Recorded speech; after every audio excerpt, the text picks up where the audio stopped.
शिरपूर तालुक्यात टेकवाडे शिवारात वीज खांबाच्या प्रवाहाने शेळीचा मृत्यू, महावितरणच्या हलगर्जीपणावर संताप।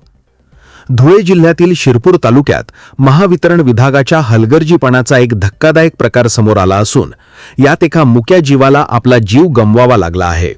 तालुक्यातील टेकवाडे शिवारात शेतात चरत असलेल्या एका शेळीचा विजेच्या खांबाला स्पर्श होताच खांबामध्येच उतरलेल्या वीज प्रवाहामुळे तिचा जागीच तडफडून मृत्यू झाला।